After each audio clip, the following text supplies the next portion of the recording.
अस्सलाम वालेकुम। उम्मीद करती हूँ आप सब खैरियत से होंगे। तो आज की इस वीडियो में हम पढ़ेंगे उर्दू ज़बान की 5वीं किताब का सबक नंबर 47 और पाठ का नाम है क़ुव्वत सामिया। क़ुव्वत शामिया। तो वीडियो का पूरा ज़रूर देखिए। वीडियो पसंद आए तो लाइक कीजिए। हमारे चैनल पर पहली बार आए हैं तो हमारे चैनल को सब्सक्राइब कीजिए और ज़्यादा से ज़्यादा इस वीडियो को शेयर कीजिए।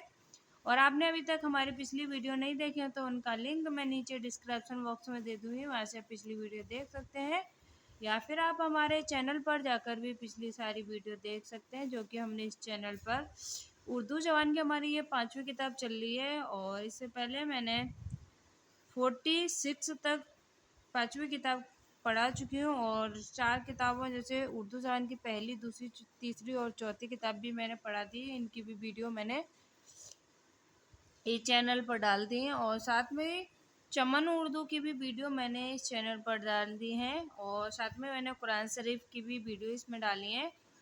और 2 कायदे हैं जो नूरानी कायदा और बगदादी कायदे की वीडियो हैं। और फिर हमने शुरू कर दिया था कुरान शरीफ के पारे। तो सबसे पहले डाला था मैंने अम्मा पारा, जो कुरान शरीफ का 30वां पारा होता है वो। फिर डाला था इसमें अलिफ लाम मीम यानी पहला पारा और दूसरा पारा, और अब हमारा कुरान शरीफ का चल रहा है 10वां पारा। तो अगर उनमें से आपने किसी भी वीडियो नहीं देखी हो तो आप हमारे चैनल पर जाकर प्लेलिस्ट पर जाकर जिस भी पारे की या फिर कायदे की या उर्दू की किसी भी उसकी वीडियो आप देखना चाहते हैं तो चैनल और पर जाकर प्लेलिस्ट पर जाकर आप देख सकते हैं। तो वीडियो को लाइक से सब्सक्राइब करना ना भूलिए। तो चलिए हम इस वीडियो को शुरू करते हैं, मतलब पढ़ना शुरू करते हैं। बिस्मिल्लाहिर्रहमानिर्रहीम। क़ुव्वत सामिया। नंबर 1, समाअत का आला कान है जिसके 3 हिस्से हैं। पैरवी हिस्सा हवा के अमवाज को जमा करके दरमियानी हिस्से में पहुंचाता है। वहां पहुंचकर अमवाज हवा में तेजी पैदा होती है। फिर तीसरे हिस्से में अशब शमा को तहरीक होती है। फिर वो तहरीक दिमाग में दाखिल होकर आवाज़ की कैफियत से इत्तला देती है। पहले और दूसरे हिस्से के दरमियान में एक तनवूर झिल्ली का बना होता है जिस पर अव्वल सदमा हवा के मौज का पड़ता है जो चंद वसीलों से दिमाग तक पहुंचता है। नंबर 2, आवाज़ एक हरकत है जो हवा के ज़र्रों में तलातम पैदा करती है।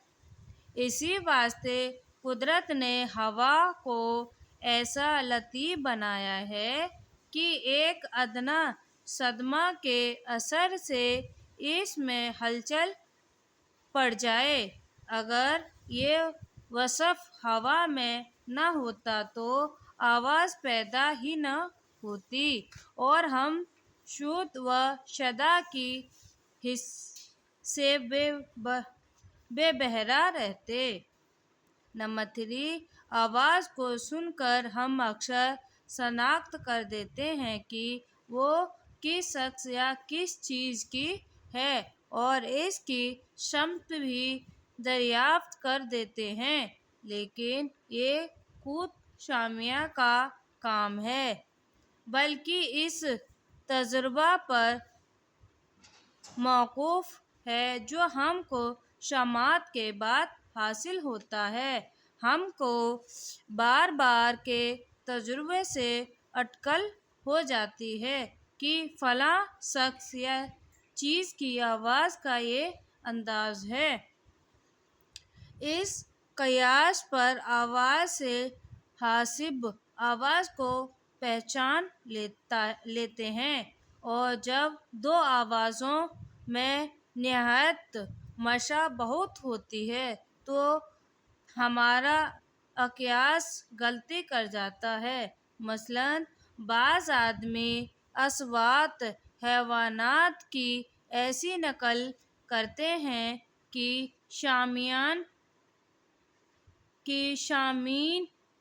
شامعین کو اصل و نقل میں ذرا تمیز نہیں ہوتی۔ اسی طرح شمت آواز کی شناخت بھی تجربے پر منحصر ہے اور اسی میں بھی مغالط ہو جاتا ہے۔ چنانچہ صدائے زلزلہ زمین بہت کم تشخیص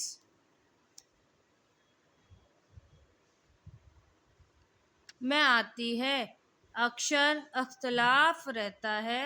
کوئی شخص شمال سے جنوب کو معلوم کرتا ہے اور کوئی مشرق سے مغرب کو۔ الغرض صاحب آواز اور شمت آواز کا ادراک قدرتی نہیں ہے۔ نمبر 4، آواز کے متعلق ایک حیرت افزا بات یہ ہے کہ جس طرح انسانوں کے شباہت و بشرہ میں باہم اختلاف ہے، اسی طرح ایک دوسرے کی آواز بھی ضعف و قوت اور لہجہ کے اعتبار سے مختلف ہوتی ہے۔ اس میں خدا و نظام عالم کی یہ حکمت ظاہر ہوتی ہے کہ انسان کو انسان کی شناخت میں آسانی ہو۔ نمبر 5، زبان سے مختلف آوازوں کے پیدا ہونے کی قابلیت اگرچہ بعض حیوانات میں بھی ہے، مثلاً طوطے اور مینا، لیکن نوع انسان میں سب سے زیادہ ہے، اور اسی قابلیت کی وجہ سے انسان نے اصوات مختلف کو اپنے خیالات کا قائم مقام بنایا اور ناطق کہلایا۔ نطق بڑی نعمت ہے۔ اسی کی بدولت اپنی باریک سے باریک خیالات اور اکثر کیفیتیں جو اس کے دل میں گزرتی ہیں ایک دوسرے کو سمجھا دیتے ہیں، اور یہی بڑا وسیلہ اسی کے علم و کمال کی ترقی کا ہے۔ اگلی ویڈیو میں ہم پڑھیں گے 48 قوت ذائقہ۔